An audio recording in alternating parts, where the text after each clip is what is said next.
14. Vamos a ver, y creo que el mejor ejemplo de Jesús, la oración en el Getsemaní. Vinieron pues a un lugar que se llamaba Getsemaní, y dijo a sus discípulos: sentaos aquí, entre tanto que yo oro. Y tomó consigo a Pedro y a Jacobo y a Juan, y comenzó a entristecerse y a angustiarse. Y les dijo: mi alma está muy triste, hasta la muerte. Quedaos aquí y velad. ¿Cuántos velan en este lugar? ¿Cuántos han podido? ¿Sí? Hay resultados, ¿cierto? Yéndose un poco adelante, se postró en tierra y oró, que si fuese posible pasase de él aquella hora, y decía: Abba Padre, todas las cosas son posibles para ti. Aparta de mí esta copa, mas no la que yo quiero, sino la que tú. Vino luego y los halló durmiendo, y les dijo a Pedro: Simón, ¿duermes? ¿No has podido velar una hora? Velad y orad, para que no entréis en tentación. El espíritu, la verdad, está dispuesto, pero la carne es débil. Amén. Este principio y esta palabra que hemos leído, no sé si a usted le quebranta su corazón, porque es el momento donde Jesús muestra y decide en ese momento que, por eso que decía que estaba triste, porque Él se iba a entregar en la cruz. Allí lloró, allí Él estuvo triste, y aún también los discípulos. Pero ¿sabe qué? Como dice esta palabra, nuestro espíritu siempre va a querer orar, va a querer estar en comunión con el Señor. Pero nuestra carne es débil. Por eso que nosotros tenemos que hacer viva esta palabra que dice: velad. ¿Para qué el Señor nos dejó esta palabra? Para que no entréis en tentación. ¿Se fija entonces cuando nosotros dejamos de orar? Dice que el diablo anda como león rugente, pero no es un león. Anda como león. ¿Se fija entonces? El Señor nos quiere hacer entender en este día la importancia de la oración dentro de la iglesia para poder nosotros unirnos y estar en un solo sentir para pregonar el Evangelio. ¿Cuántos desean eso? Amén. Ya, vamos avanzando. Bueno, en esta hora, como les dije, vayan abriendo sus Biblias en Lucas, capítulo 5, versículo 16. Otro hermano que pueda abrir en Lucas, capítulo 6, versículo 12. ¿Ya? Y vamos a ir aprendiendo juntos en este día sobre la oración. Dice esta enseñanza que preparamos que Jesús oraba constantemente en la madrugada. Creo que se pasó. Ah, sí, ahí está. Y Marcos, sí, 1:35, ese me faltó. Ya. ¿Sí? Marcos 1:35. Ya, quien lo tenga, lo puede leer en esta hora.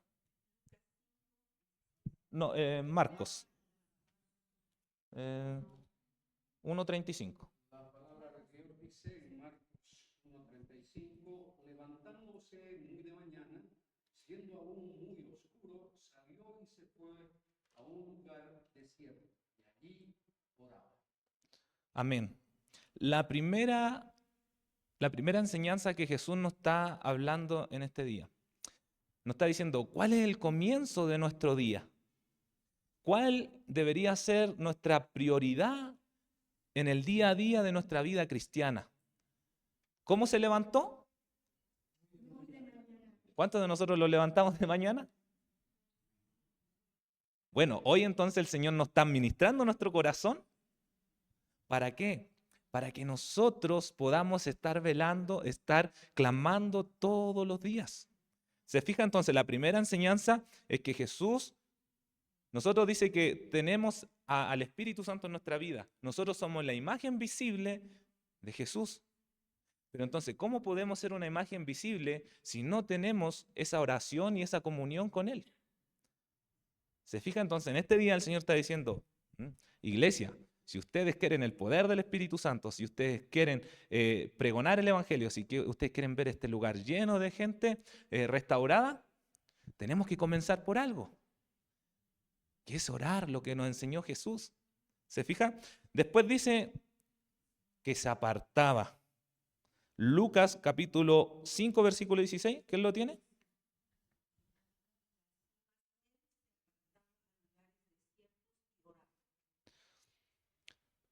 Nosotros en nuestro hogar, yo creo que quizás todos tienen un cuarto preferido para orar, o un lugar donde nosotros decimos, este es el lugar donde yo voy a pasar tiempo con el Señor.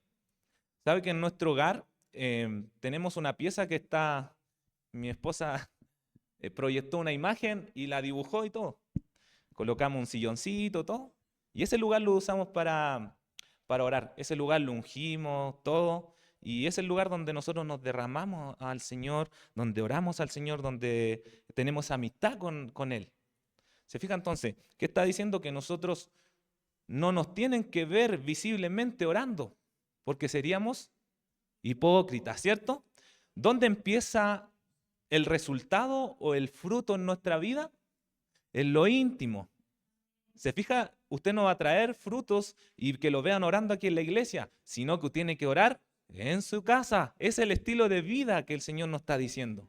¿Se fija? Usted viene aquí a la iglesia a exaltarle, a glorificarle, a gozarlo como el domingo, saltando, alabando con toda nuestra alma, con toda nuestra fuerza.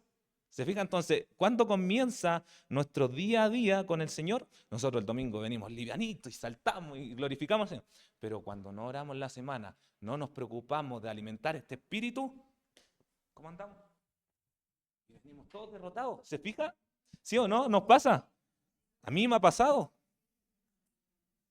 ¿Se fija? Entonces, yo he experimentado eso y al final me voy amargado para la casa. Pero el problema no es Dios. No es Él, porque dice que el espíritu está dispuesto. ¿Se fija? Entonces, Señor, en este día, ¿qué le están ministrando? Preocúpese. Oren. Vámonos a Lucas 6:12. ¿Quién lo tenía? Ya, mi hermana.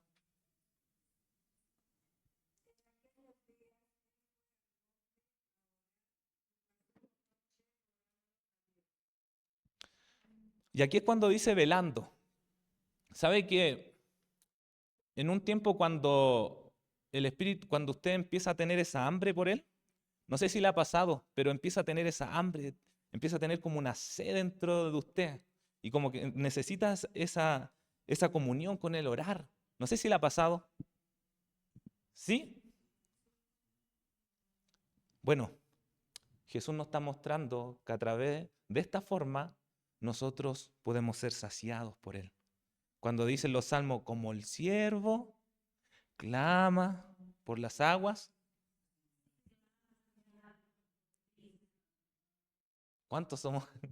¿Cuántos estamos como muchas veces como el siervo? Sediento. No sé si usted ha podido leer un poco de dónde saca ese sonido el siervo. Dice que es de los extremos de dentro de él y empieza su grito. Porque es tanto el deseo por esa agua, es tanto el deseo por esa presencia de él que nosotros debemos tener. ¿Se fija? Entonces el Señor, ¿qué nos está diciendo? Que Él sea la prioridad. Si Él es la prioridad, tu vida va a cambiar. Si usted anota todas estas cositas y usted empieza a practicarlo, déjeme decirle que va a ser una persona que su espíritu va a empezar a dar fruto. ¿Cuáles son los frutos? ¿Usted va a querer darle un beso de ósculo santo a su hermano? ¿Usted va a querer abrazarlo? ¿Usted va a querer decirle te amo, hermano? Pero cuando no hay esa comunión con el Señor, hola, hermano.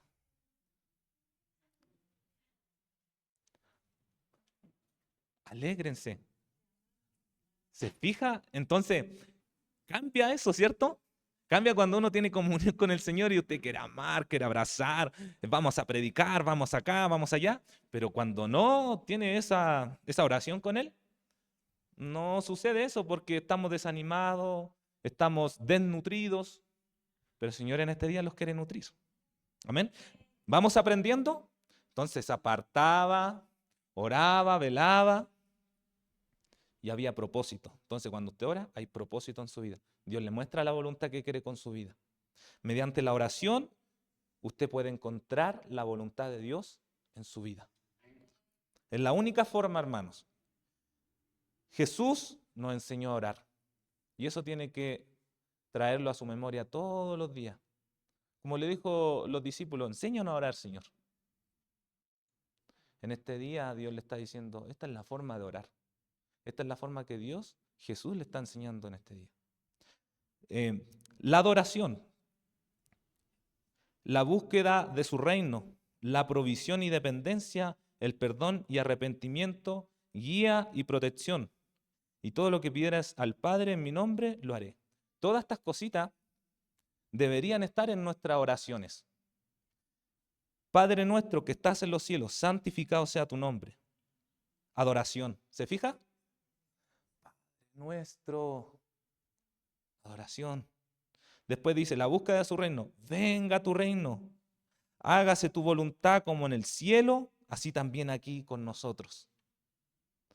Búsqueda de su reino.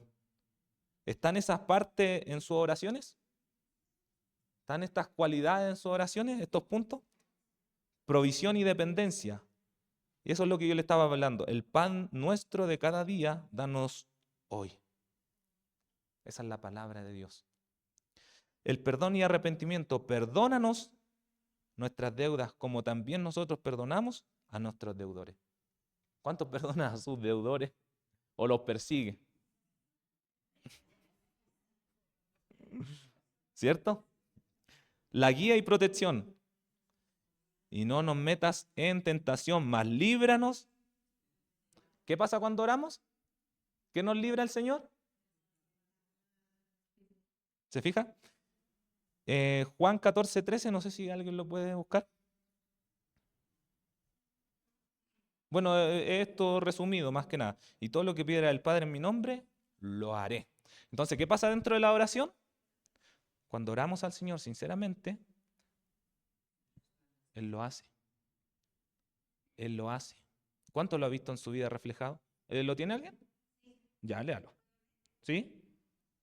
Y todo lo que pidiereis al Padre en mi nombre, lo haré, para que el Padre sea glorificado en el Hijo. ¿Qué pasa? Está el Padre y el Hijo y el Espíritu que está en nosotros. ¿Se fija? Cuando nosotros oramos, oramos en comunión, oramos en unidad y Dios lo hace. Entonces, si hay alguna petición en su vida, si hay no entiende su propósito, no entiende la voluntad de Dios, bueno, ore, busque al Señor.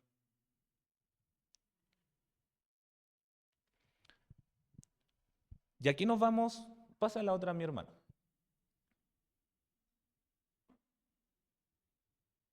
Quiero contarle algo dentro del llamado que Dios puso en nuestra vida con mi esposa Nati.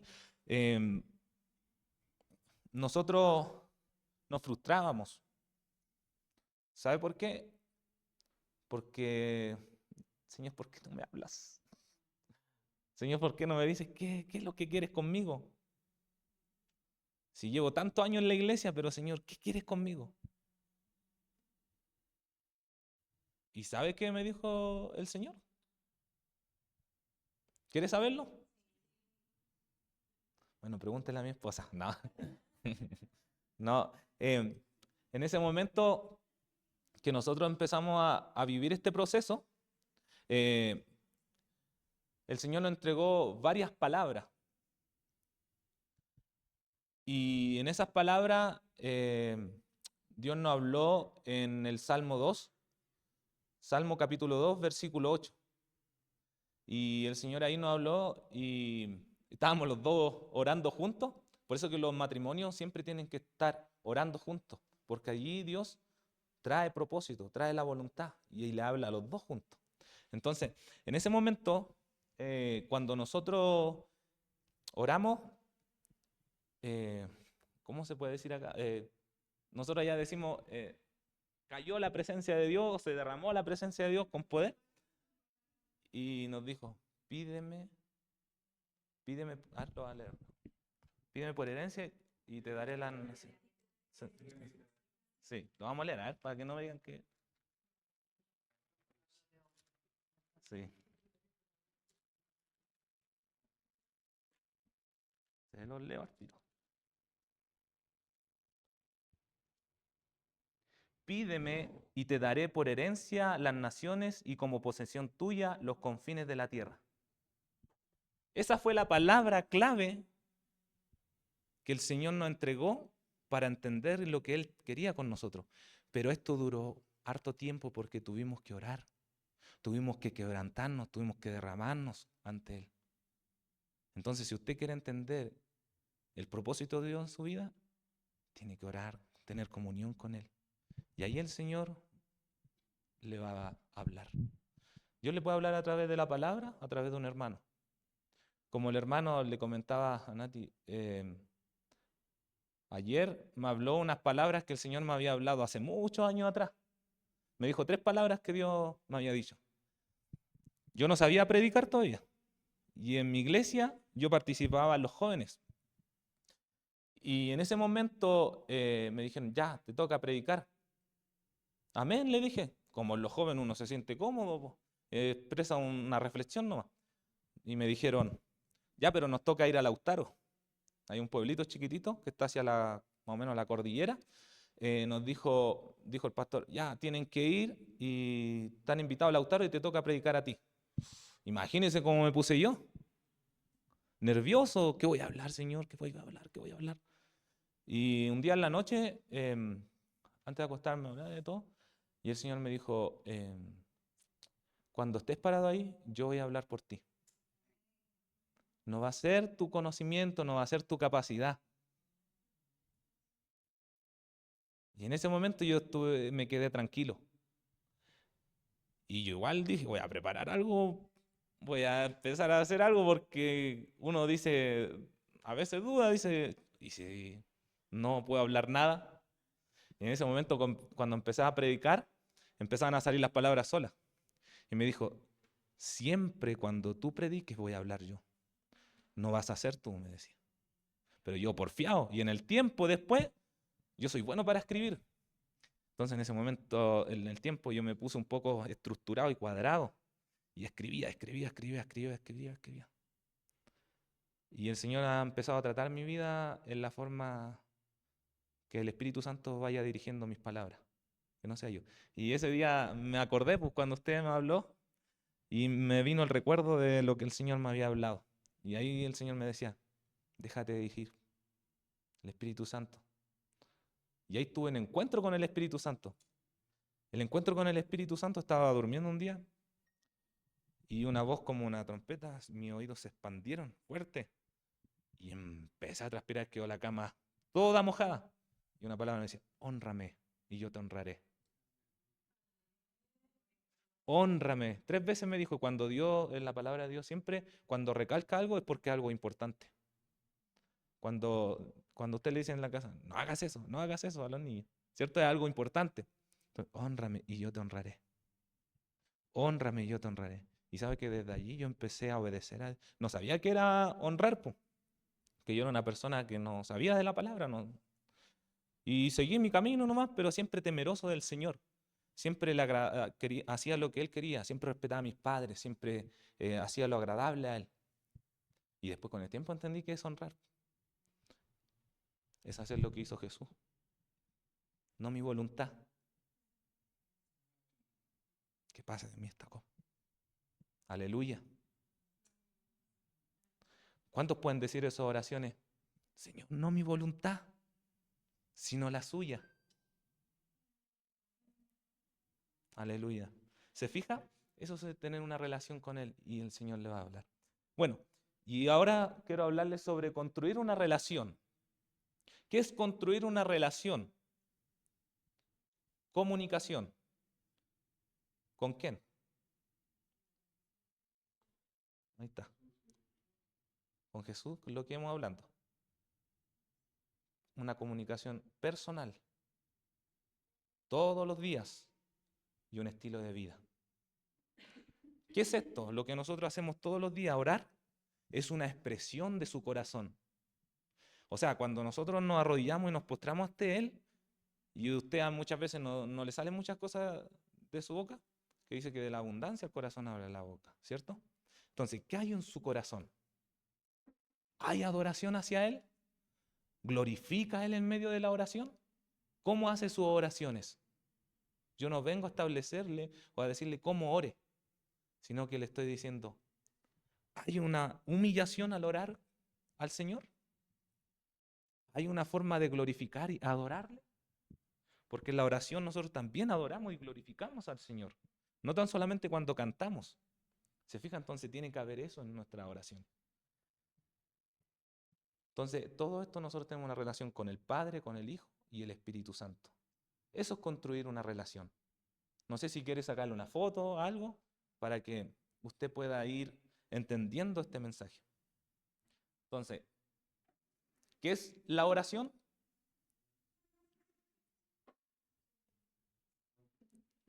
¿Qué es la oración? Hable nomás, si confianza aquí, relájese. ¿Cierto? ¿Lo vamos a practicar? Amén. Bueno, entonces ya hemos terminado la primera parte que es la oración. Yo sé que ustedes saben, pero el Señor quería recordarle hoy. ¿Ve que es amoroso el Señor? Nos ama y nos recuerda la palabra del Señor. Entonces todo esto nosotros tenemos que ir practicándolo. Y ahora vamos a dar a la parte de la intercesión. ¿Cuántos son intercesores en este lugar? ¿Cuántos saben qué es intercesión, mis hermanos? Bien. Amén. ¿Cierto? Es intercesión. Y esto es algo que también el Señor nos enseñó, porque Él se puso en el lugar de nosotros. Él clama ante el Padre. Él está intercediendo por nosotros. Perdón. Él está intercediendo por nosotros. ¿Se fija? Entonces esto todo Jesús nos está enseñando. Y aquí es lo que... Pásenos, hermano, a la siguiente página.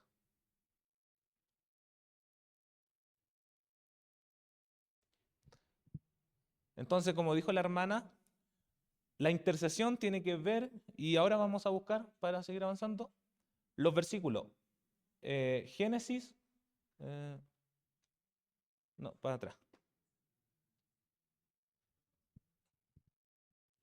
Ahí. Génesis 18, 22 al 33, que lo busque uno.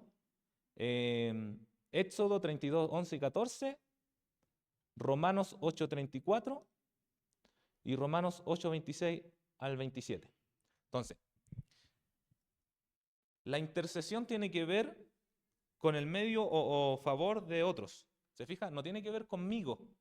La intercesión no tiene que ver con mis intereses, no tiene que ver con que yo esté bien, sino que tiene que ver con mi hermano, que está pasando alguna necesidad, que está enfermo, que tiene alguna lucha, pero es ponerse en el lugar del otro.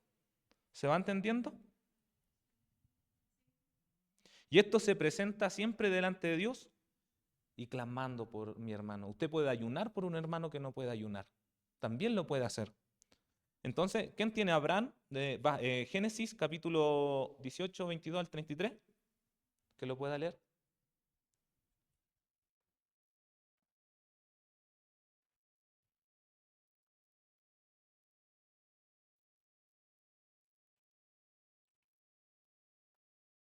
Y se apartaron de allí los varones y fueron hacia Sodoma. Pero Abraham estaba aún delante de Jehová. Y se acercó a Abraham y dijo, ¿destruirás también al justo con el impío?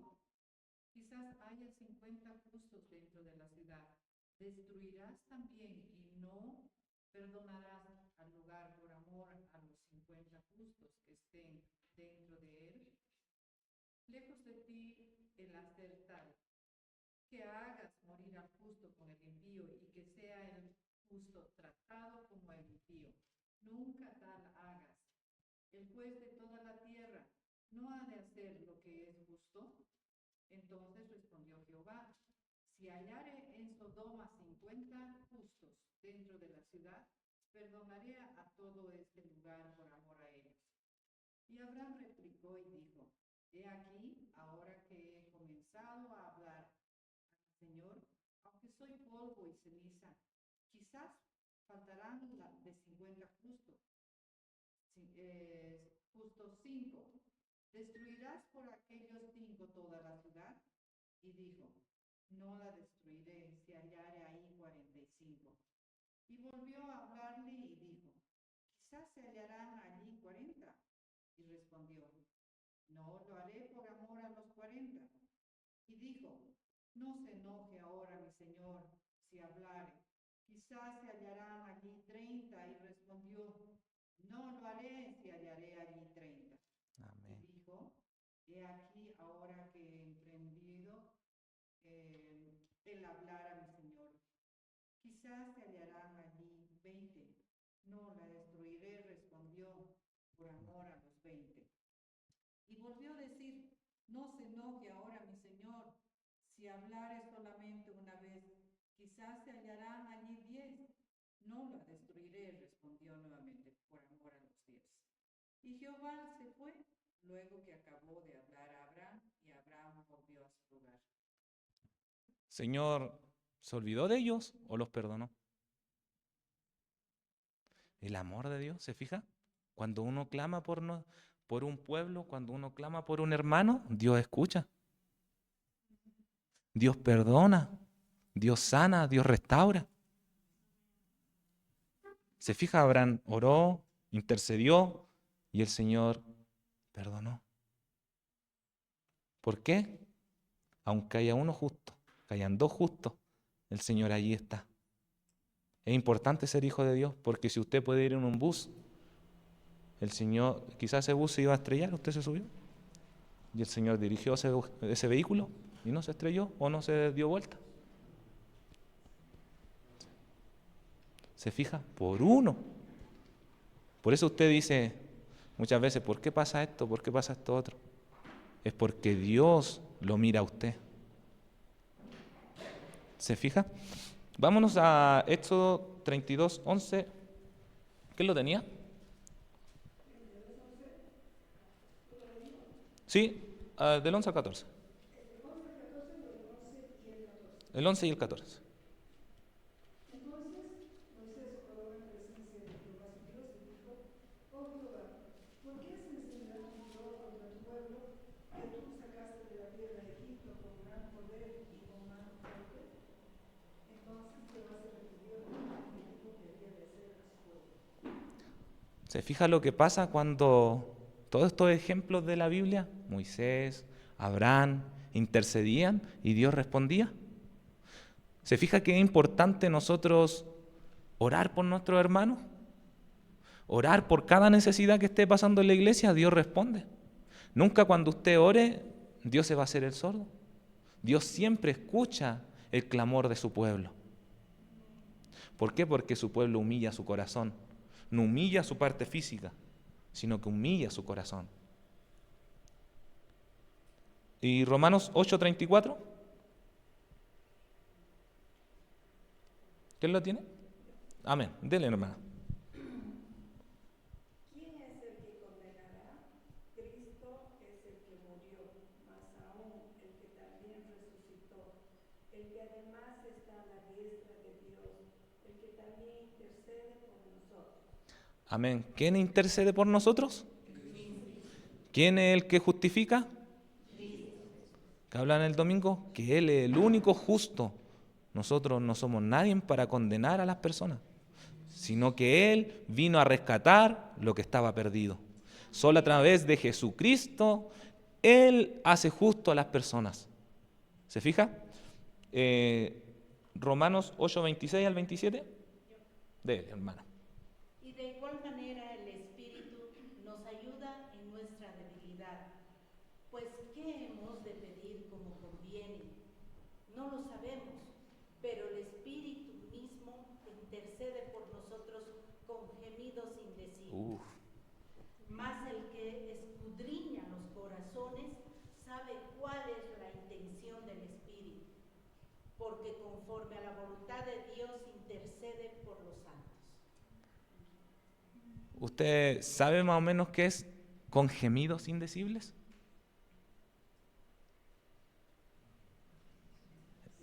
Es un dolor, una angustia.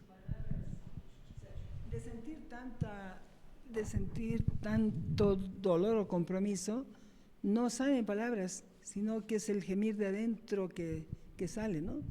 Que vendría a ser el Espíritu Santo en nosotros el que está clamando. ¿Cuánto, cuando alguien en la iglesia está pasando algún dolor, está pasando alguna angustia, una pérdida, y el Señor le pone a orar por alguien? No sé si a usted le ha pasado, pero cuando empieza a orar, empieza un dolor desde adentro. Esos son los gemidos indecibles. Él clama por nosotros. Así también nos enseña a interceder por nuestros hermanos. ¿Se fija todo lo que el Señor nos está enseñando en este día? No es tan solamente decir unas palabras, sino que tiene que venir desde acá, desde el corazón, desde acá adentro, nuestra oración por nuestros hermanos. Glorifico al Señor en este día. Quebranta mi corazón de poder leer esta palabra que Romanos 8 al 27. Él clama por nosotros con gemidos indecibles. Imagínese el amor del Señor. Ese es el amor del Señor a quien usted sigue. No sé si tiene alguien una experiencia que le haya pasado con las oraciones que nos puedan contar. Mi hermana nos va... Todo esto, testimonios ayudan para crecer. Cuando estuviste hablando, Luis, sobre algo que es dolor, días antes a que fallezca mi mamita, el 24 en mayo, ella me pidió que orare para que el Señor de una vez se la lleve, y era un dolor, pero le pedí al Señor que se la llevara porque ella no podía soportar ya. Y ese dolor que hablas, que Anita ha mencionado también, es algo que de adentro, como humanos nosotros sentimos. Pero es difícil, ¿no? Cuando pasas por esas pruebas. Amén. Es maravilloso por poder compartir, porque lo que usted vivió, usted estaba compartiendo lo que Jesús estaba explicando ahí. Estamos viviendo parte de lo que Jesús estaba diciendo ahí. Es tremendo, hermano, cuando nosotros podemos vivir la palabra, cuando nosotros podemos vivir la fe. Es maravilloso, pero si queremos vivir esta fe, si queremos vivir la voluntad de Dios e interceder por nuestros hermanos, tiene que despertar ese amor, tiene que despertar esa pasión, tiene que despertar lo que el Espíritu Santo le está diciendo. Levántate a las 3 de la mañana. A veces, estoy cansado, ¿cierto? Nos pasa, pero ahí le está hablando el Espíritu para que usted clame, para que usted ore en ese momento. Pero ese es el gemido. ¿Se fija? ¿Hemos entendido qué es intercesión? Amén. Bueno, ahora los vamos a ir a...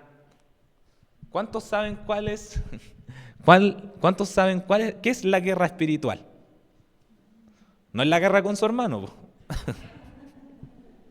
no es la guerra con su familia, no es la guerra con el que no lo quiere atender bien en el negocio. ¿Cuántos saben qué es la guerra espiritual?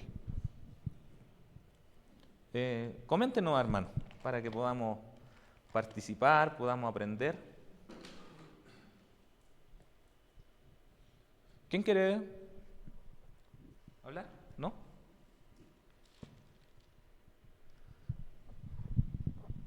¿Nadie? La palabra de Dios dice que no tenemos lucha contra sangre ni carne, ¿cierto? ¿Contra quién tenemos esta guerra?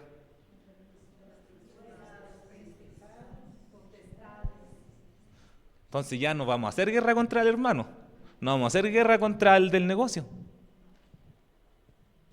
sino que esta guerra que nosotros tenemos todos los días es con el enemigo. Y aquí vamos a aprender cuáles son estas guerras. Avance, mi hermano. Dele nomás. Hasta que se complete la...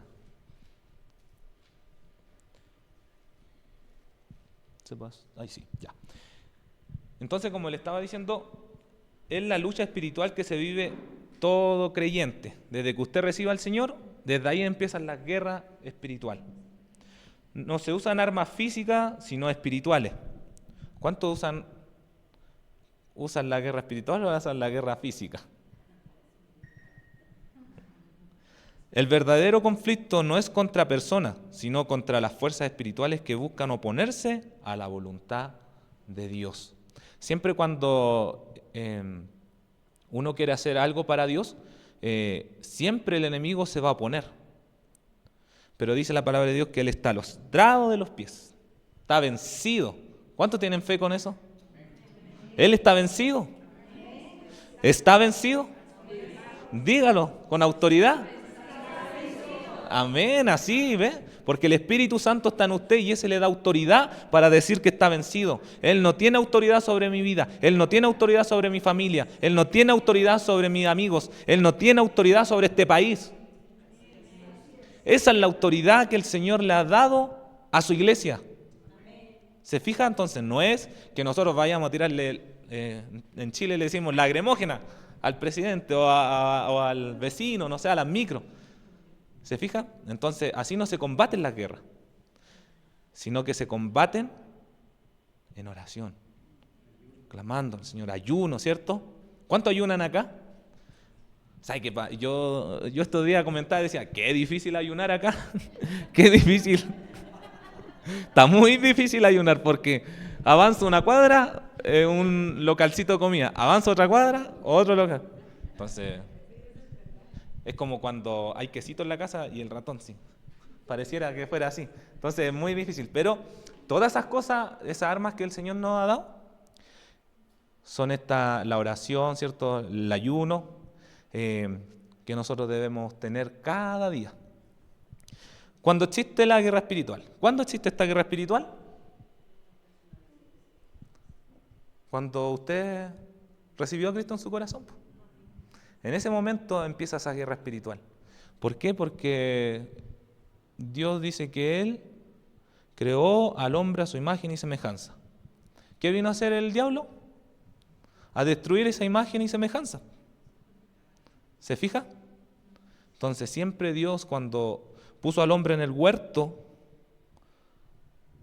todo era bueno lo que hizo Dios. Pero el enemigo ha venido a destruir, a matar todo lo que Dios ha hecho.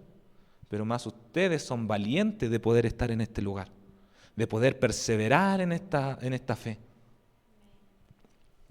Cuando una persona decide seguir a Cristo, esa es la primera guerra espiritual. El enemigo antes no pelea con una persona que está bajo su influencia. O sea, usted, si no le importa seguir esta fe, si no le importa que el Señor haga su voluntad en su vida, usted va a vivir una vida light. ¿Cierto? ¿Cómo se puede decir?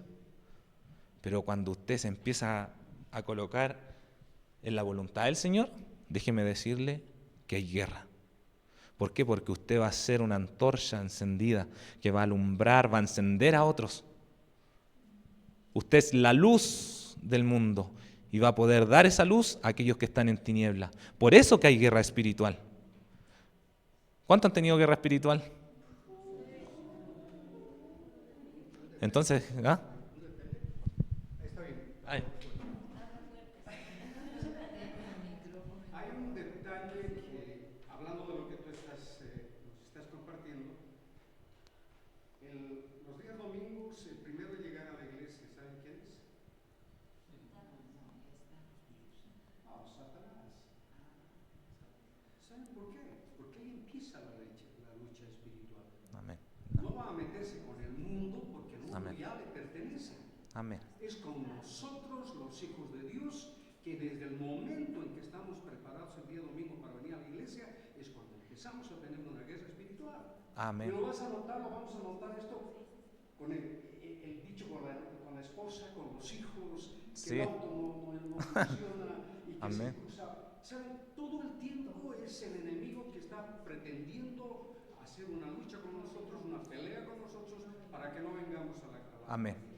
Pero ¿saben que Él está acá? Pero mayor es el que está en nosotros que el que está en el mundo. Aleluya. Amén. Es verdad eso, es verdad. Pero también que se corre el riesgo de echarle la culpa a todo a la guerra espiritual. Muchas veces es nuestra propia voluntad que se opone a las cosas de Dios, ¿no? O sea, que le da flojera, quiero seguir durmiendo, o cosas así, ¿no? Y es muchas veces nuestra propia carne la que nos arrastra ahí. Yo pienso que a veces Satanás está feliz de que le achacamos todas las cosas a él cuando él ni siquiera las ha hecho. O sea, hay esas dos posibilidades, ¿no?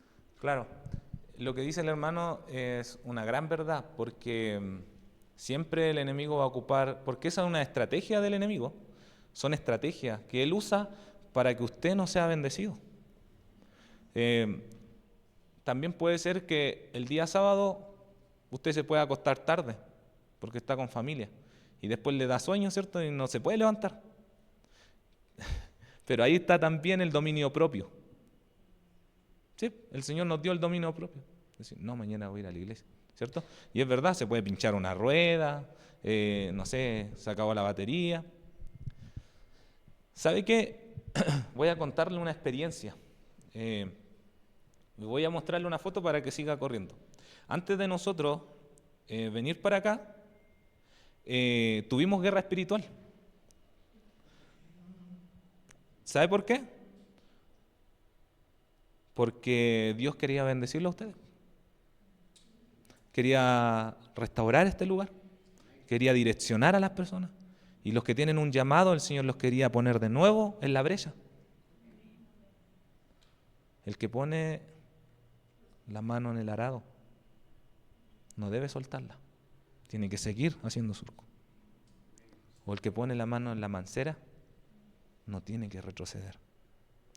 Y yo le voy a hacer que usted pueda hacer correr toda esta foto, pura comida aquí, va a encontrar.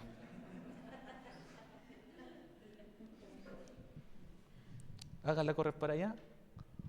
Ese es nuestro vehículo con el que nosotros nos transportamos.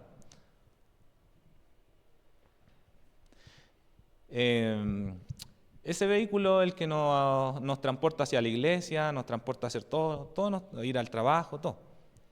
Esa fue nuestra guerra espiritual antes de venir para acá. Usted sabe que los vehículos tienen un costo para arreglarlo, ¿cierto?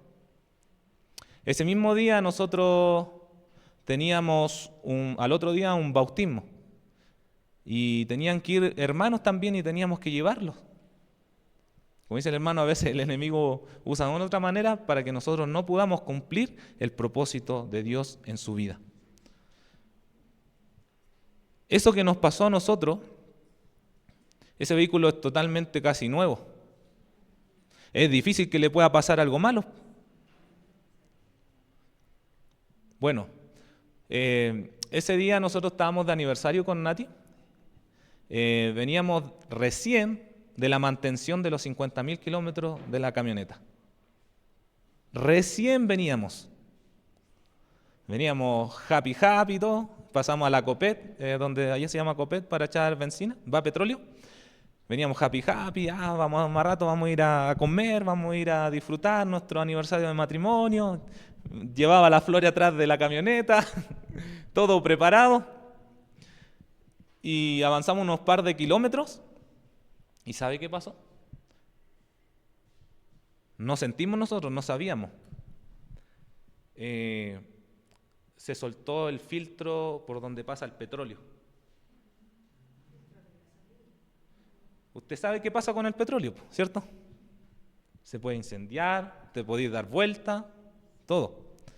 Ese día nosotros ya le eché petróleo y todo, avanzamos unos 200 kilómetros, porque más o menos de ahí estaba la mancha, de 200, más o menos unos 200 metros. Desde ahí estaba la mancha. Y de repente empiezan a tocarlos en la bocina. Nosotros íbamos conversando contentos porque íbamos... ¿Ah? Sí, pues, me estaban diciendo que chorreaba, pues. Y yo de repente un poquito más allá sentí que se me activó, es para el derrap, cuando uno está resbaladizo al piso, se activó. Yo dije, ¿por qué se activó esto? Y me tocaban la bocina. Me hacían así. Yo decía, ¿qué? ¿Se pinchó la rueda? Chuta, ¿qué pasó? Dije. Y más o menos de ahí, de esos 200 metros que avanzamos de la Copé, como 500 metros más allá, paré con la camioneta. ¿Y sabe qué pasó?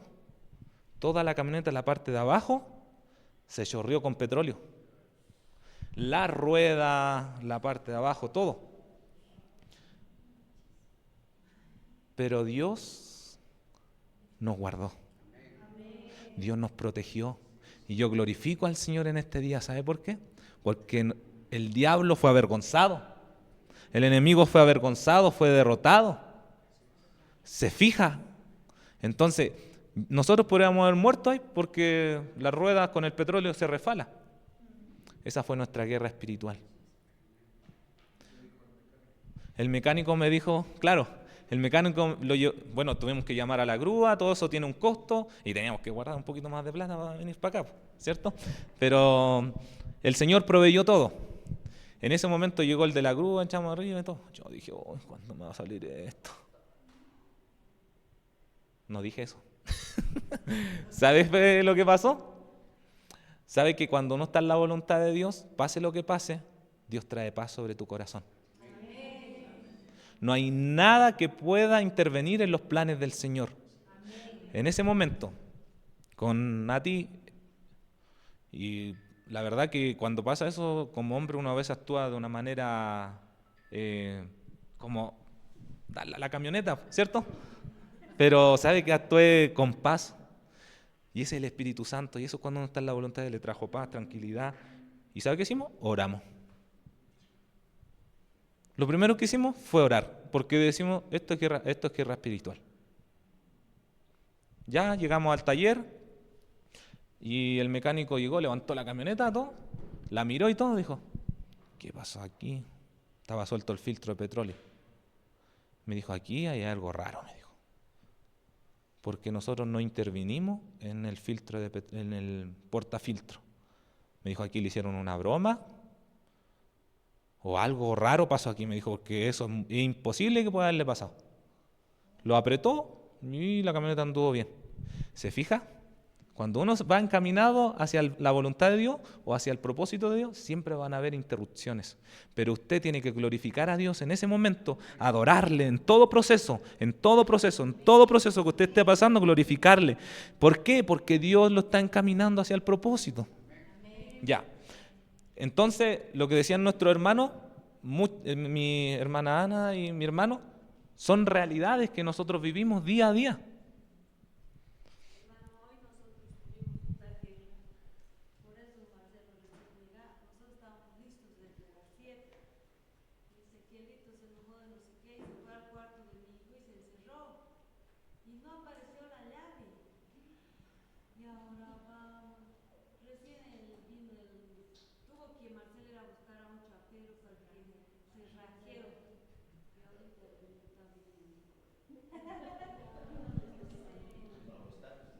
Amén.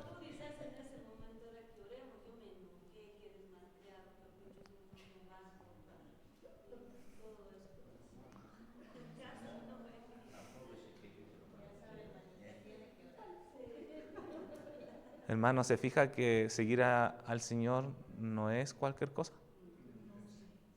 No es un juego seguir al Señor.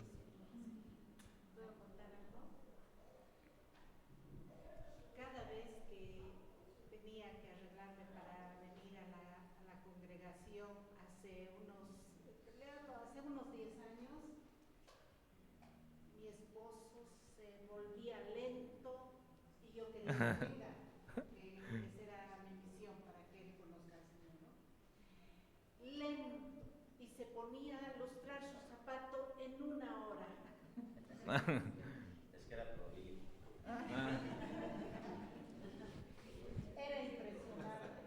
Y cada vez llegaba tarde, hasta que he dicho, Señor, esto no puede continuar. No, yo no voy a dar pie a esto. La vez que ya empezaba a lustrar su zapato, de hecho, ¿vas a tardar? Mira, yo quiero llegar temprano, nos vemos allá. Si quieres, vienes, chao. Y bendito Dios, venía con una cosa aquí arrancada, así, pero ni bien entraba el Señor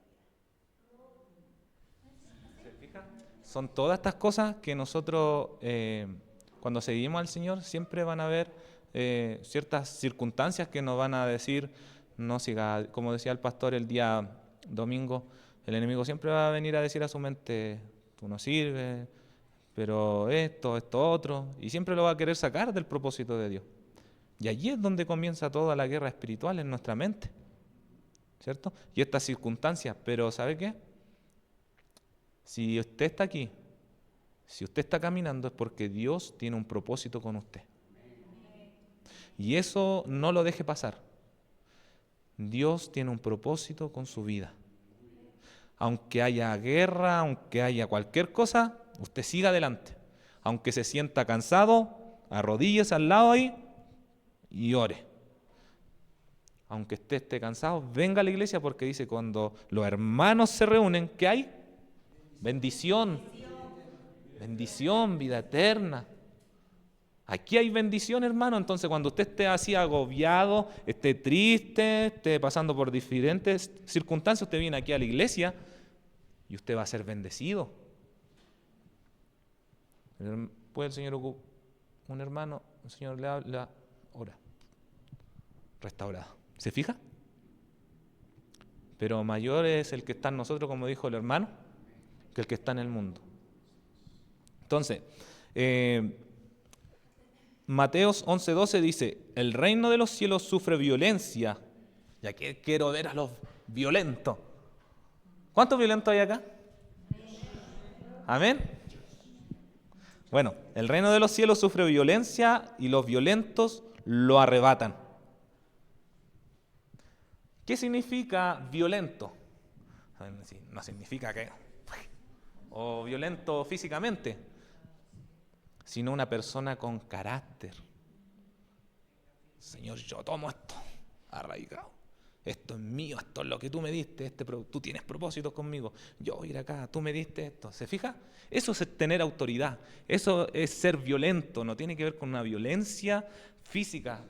Tiene que ver con una violencia espiritual, de decir, Señor, tú me llamaste, y si tú me llamaste, tú no me desecharás, no me abandonarás, tú proveerás, en medio de la angustia, en medio del dolor, tú me proveerás, tú me ayudarás, tú me sostienes de la mano derecha, tú eres mi pronto auxilio, Él es nuestro socorro. ¿Se fija? Entonces cuando nosotros tenemos la palabra en nuestra boca, nosotros ¿con qué combatimos lo que viene acá? Con la palabra de Dios. Avanzar en el reino de Dios implica oposición espiritual. ¿Se fija la guerra espiritual? Siempre va a haber oposición. Pero usted tiene que entender que Dios lo llamó. Con eso usted puede seguir avanzando. Que Dios tiene un propósito con su vida. ¿Sabe que el Espíritu Santo me coloca en todo momento propósito? Propósito. Aquí hay gente valiente. Aquí hay gente que Dios tiene grandes propósitos con cada uno de ustedes. Lo poquito que lo hemos conocido, el Espíritu Santo nos ha ido mostrando que Dios tiene propósito con cada uno de ustedes. No se miren en menos, no digan yo no puedo, yo no sé. Usted tiene que decir, si tú me llamaste, Señor, tú harás. Listo. Si tú me llamaste, tú proveerás. Si tú pusiste un proyecto en mi corazón, tú lo harás. Si yo estoy enfermo, Isaías dice que usted, Señor, pagó por mí. Usted fue molido por mis pecados. Usted fue molido por todo. Usted llevó allí todas mis cargas. Usted llevó allí todas mis enfermedades. Amén. Yo quiero escuchar a los violentos. Eso. Amén. Entonces, siempre vamos a tener oposición. Esa es la guerra espiritual. Vamos avanzando. Ya vamos terminando. Nos quedan algunas. Dele nomás. Avanza. Se pasó, poquito. No tan violento. Entonces, ¿contra quién luchamos? ¿Cierto? ¿Cuáles son sus movimientos? Obras, engaño, plan, ¿cierto? El enemigo solamente va a traer engaño sobre su corazón, sobre su vida. ¿Cuál es la estrategia? Y aquí es lo que habíamos estado hablando. ¿Cuál es la estrategia del enemigo? Y esto tenemos que ir conociendo nosotros. Si usted puede sacarle una foto y decir, el enemigo está haciendo esto. Vamos a empezar a orar. Los campos de batalla. Entonces, ¿cuál es la estrategia del enemigo?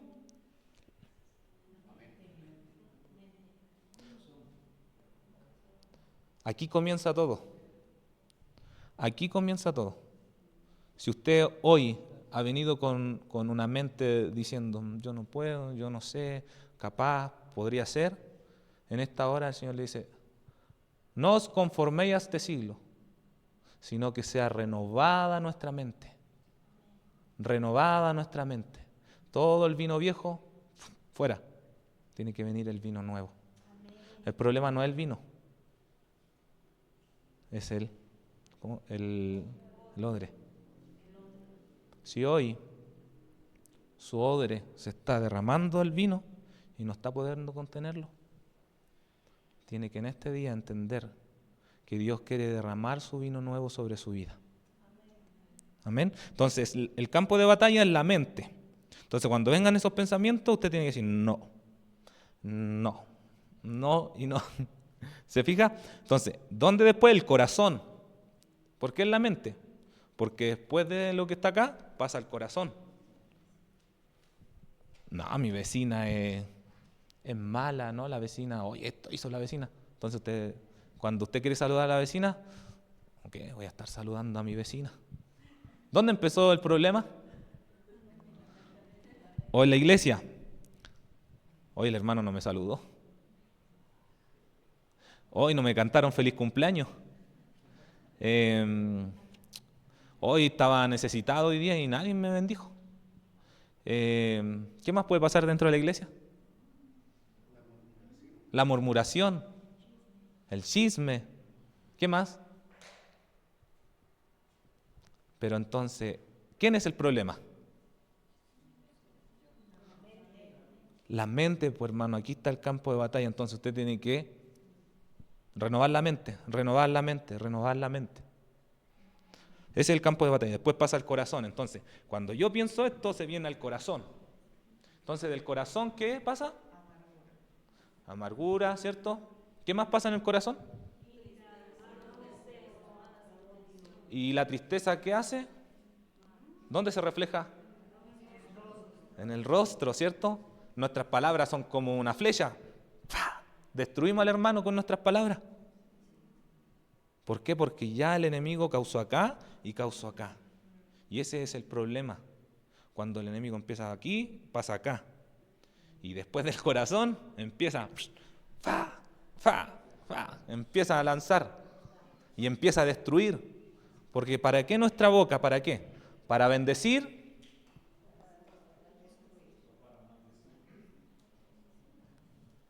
Hermanos, tengan cuidado. Tengan cuidado de su mente.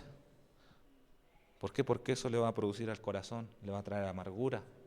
Y si en este día esta palabra está calando allí en su corazón, en Chile se dice calando, es porque cuando se pesca, se deja ahí la carnada y queda ahí, queda ahí, queda ahí. Y el pez viene y se la come. Y ahí se engancha y después al sartén. Pero si esta palabra está entrando en su corazón, es porque Dios quiere obrar en este día. Amén. Entonces, de la abundancia del corazón habla la boca. Conscientes, debemos ser conscientes. Sentir, pensar, actuar, voluntad, capacidad para decidir y autoridad. Entonces, cuando vengan todas esas guerras espirituales, ya estamos terminando. Me quedan 2 diapositivas. Vamos a pasar a la otra. Pasemos nomás. Que nos queda una actividad, entonces voy a tener que avanzar un poquito más rápido, ¿ya? Pero vamos entendiendo la guerra espiritual. La mente, 2 Corintios 10:35. Pues, aunque andamos en la carne, no militamos según la carne, llevando cautivo todo pensamiento a la obediencia de Cristo. Entonces, ¿dónde llevamos todo esto? A la obediencia de Cristo, la mente a la obediencia de Cristo. El enemigo siembra pensamientos de duda y engaño. El arma principal del enemigo es la mentira y la mente es el primer lugar donde la siembra. El ataque es el entendimiento para impedir ver la verdad de Cristo. O sea, el enemigo va a querer nublarlo para que no vea la verdad de Cristo. Una mente no rendida a Dios se vuelve vulnerable al ataque espiritual. ¿Se fija lo que pasa? Cuando no nos rendimos a Él, cuando no entregamos todo a Él, nuestros pensamientos, todo, somos vulnerables. Él ha sido homicida desde el principio, el enemigo, porque no hay verdad en Él. Juan 8:44. No sé si lo puede buscar alguien para que vamos a leer eso, no. Génesis 3, del 1 al 6 dice, ¿con qué Dios os ha dicho? El primer ataque del enemigo fue mental. Eso fue lo que pasó con Adán y Eva, ¿cierto? El enemigo fue el que trajo la destrucción. ¿Por quién? Adán y Eva allí, y por ahí entró el pecado, pero vino Jesús y redimió todo el pecado y sobreabundó la gracia sobre nuestra vida.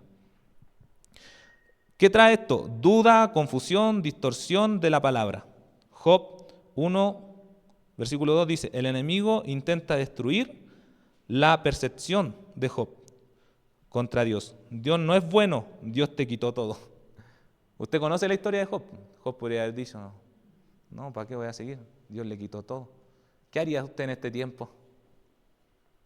¿Qué haríamos en este tiempo si nos pasara eso? ¿Cierto? Pesaríamos. Pero vamos entendiendo la mente, la estrategia del enemigo. Todo esto es lo que él quiere hacer. Juan 8:44, ¿quién lo tiene? Amén. Vosotros sois de vuestro padre el diablo, y los deseos de vuestro padre queréis hacer. Él ha sido homicida desde el principio, y no ha permanecido en la verdad, porque no hay verdad en él.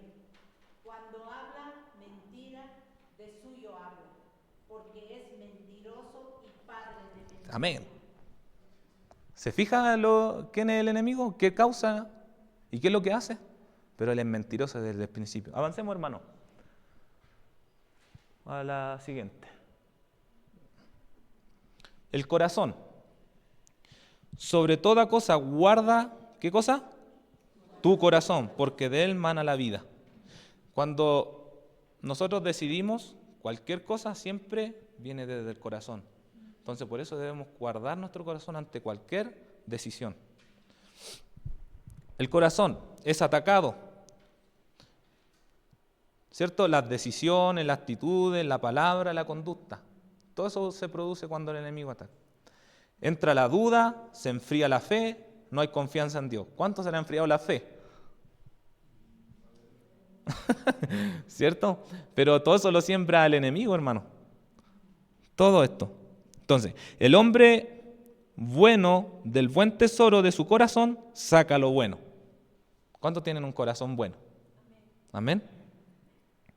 Hemos visto estos días lo bueno del corazón de los hermanos, nos invitan aquí, allá, que es bueno Dios. ¿Se fija? Entonces, si el Señor no estuviera en sus corazones, si el amor de Dios no estuviera en sus corazones, no harían eso.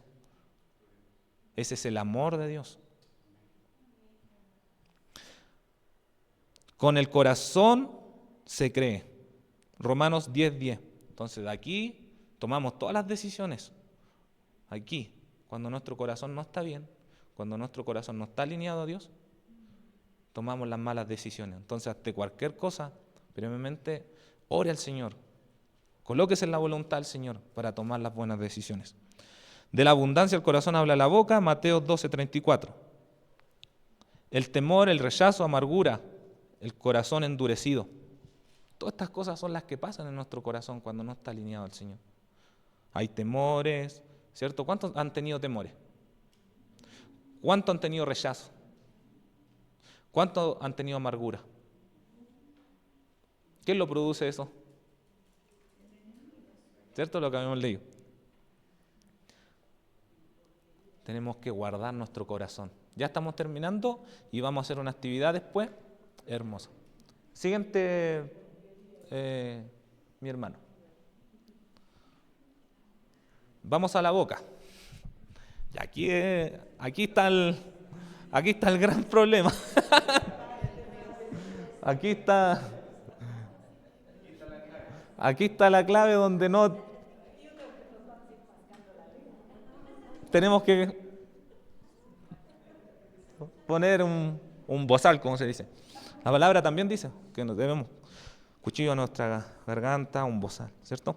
La boca. Entonces, ¿qué dice? La boca es un arma espiritual, porque las palabras crean, afirman y atacan o destruyen.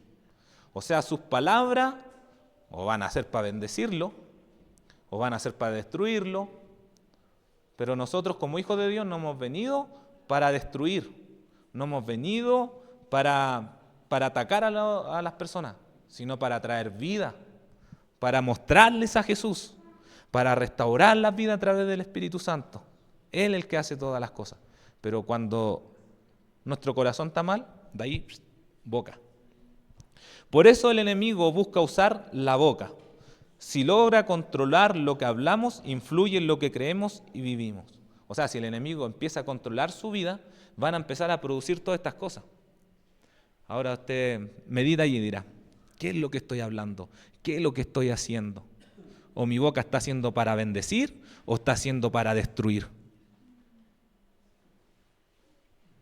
¿Cierto? Amén. Bueno, quiero recalcar que muchas veces nosotros miramos la guerra espiritual como algo externo a nosotros.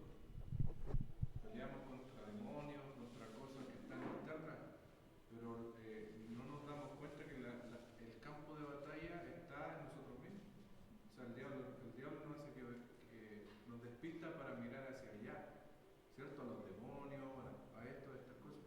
Pero el diablo trabaja en la mente, en el corazón y en lo que está en nosotros. La guerra, los campos de batalla son en nosotros mismos. Entonces, cuando nosotros decimos, Señor, yo quiero hacer tu voluntad, pero por ejemplo, no dejamos controlar a Dios nuestra boca, estamos perdiendo batalla, ¿cierto? Porque si, por ejemplo, yo les predico a ustedes, pero yo tengo mi boca sucia en el día a día, ¿qué autoridad tengo yo para predicar? ¿Cierto? Perdimos la autoridad de Dios y le entregamos la autoridad de nuestra boca, de nuestra mente y de nuestro corazón al enemigo, una autoridad que es legal. O sea, el diablo dice, mira, hay una puerta abierta y yo legalmente tengo la autoridad de la boca de este varón y Dios no puede hacer nada. ¿Entiendes? Por eso es importante que miremos la guerra espiritual no como algo externo, no como el demonio que anda por el aire ahí, ¿cierto? Bueno, hay casos que sí, que hay potestad en el aire y eso es real. Pero tenemos que aprender que la guerra espiritual batalla en nuestra boca, en nuestra mente primeramente, donde las flechas del enemigo, por eso el Señor nos deja una armadura. Y esa armadura tiene un casco, ¿cierto? Tiene una coraza, tiene una espada, un escudo que es la fe y nos cubre completamente. ¿Por qué? Porque el enemigo, como decía anteriormente, es un mentiroso desde el principio y muchas veces usted no se va a dar cuenta no se va a dar cuenta de las mentiras del diablo. Ni siquiera se va a dar cuenta. Por eso necesitamos estar con esa armadura. ¿Para qué? Para que nuestra mente esté encendida, la luz de alerta para cualquier pensamiento, ¿cierto?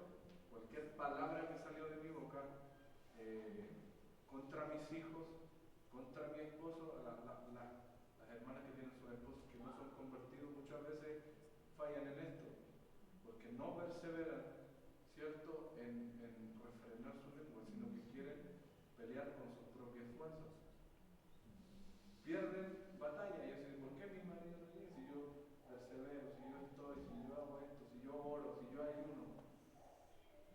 Pero el Dios está ganando ahí, su oración no es efectiva. ¿Entiendes? Entonces, y así lo mismo en todo lo que hacemos en nuestros trabajos. Que el Señor nos ayude. Entonces, ¿cómo el diablo hace que perdamos terreno? Perdamos bendiciones, como decía, a través de eso. Porque Él nos hace ver que la maldad está en el aire, que está por allá, que está por acá, pero no nos da el tiempo de mirarnos nosotros mismos cada día. Por eso dice que renovemos nuestra mente a diario. A diario tenemos que renovar la mente. Llevar nuestros pensamientos a la obediencia a Jesús. Hacer un chequeo en la mañana y mantenernos firmes, orando en todo tiempo con toda oración y súplica. Y habiendo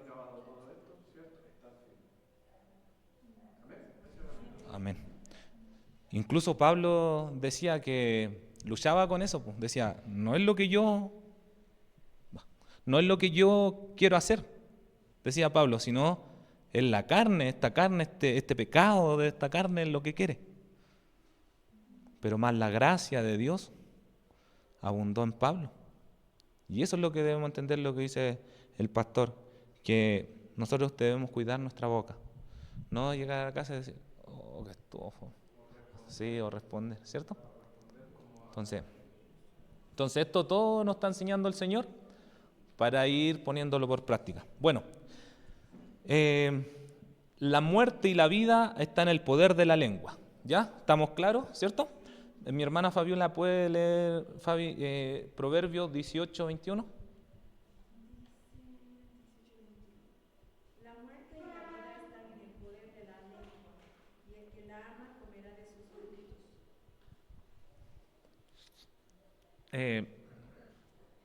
Es como que usted tuviera en su mesa muchas frutas, ¿cierto? ¿Qué dice el fruto?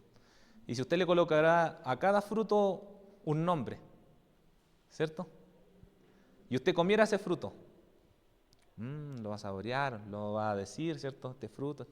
Entonces, todo lo que nosotros viene acá y comemos, después lo vamos a hablar, ¿cierto? Entonces, por ahí entra todo el poder de nosotros bendecir o maldecir. Allí está el poder. Usa la boca para declarar dudas e incredulidad. Mateo 13, 53 al 58. Ahí después usted lo lee. Nos hizo mucho. Dice que allí en ese lugar donde Jesús estaba, no pudo hacer muchos milagros. Pero esto fue por la incredulidad de aquellas personas que estaban en aquel lugar. No fue porque Jesús no podía, sino fue por la incredulidad. Y entonces muchas veces en nuestra vida hay incredulidad que muchas veces nos deja que Dios obre en nuestra vida. ¿Se fija? Porque ahí decía que ese era el hijo del carpintero. Se hablaba. Este es el hijo del carpintero, ¿cómo va a hacer el Amén.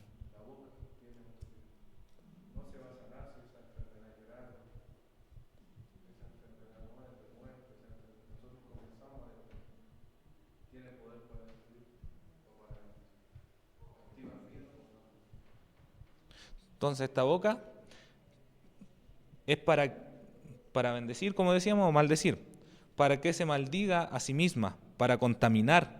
Lo que sale de la boca del corazón sale y eso contamina al hombre.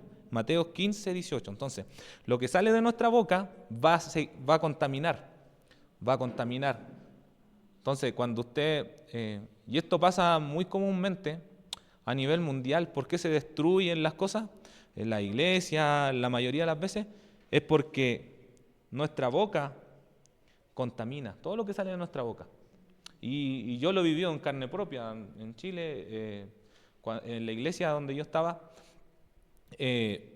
muchas veces porque Dios usa a una persona de una manera, empiezan a hablar mal, ¿cierto?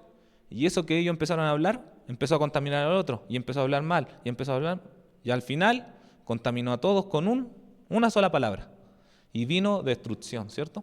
Entonces por eso debemos guardar esta boca.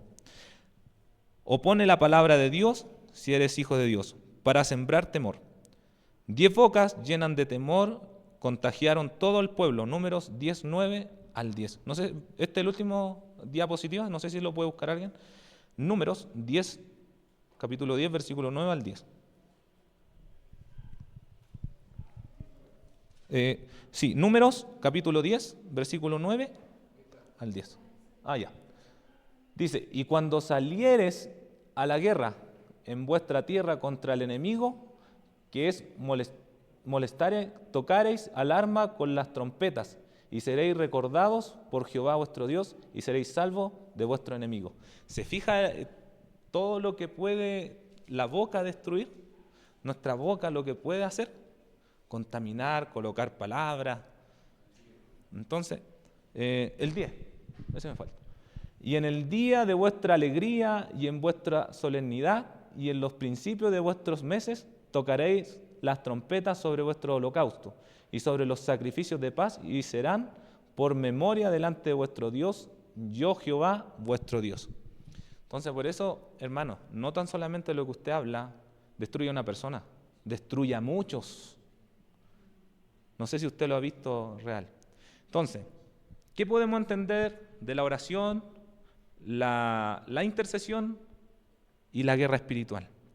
En este día, espero que esta palabra, esta enseñanza, lo que hemos traído hoy, usted lo pueda colocar por práctica. Que usted pueda llevarlo a su hogar y hacerlo. No tan solamente oidores, sino que poder hacerlo, hermano.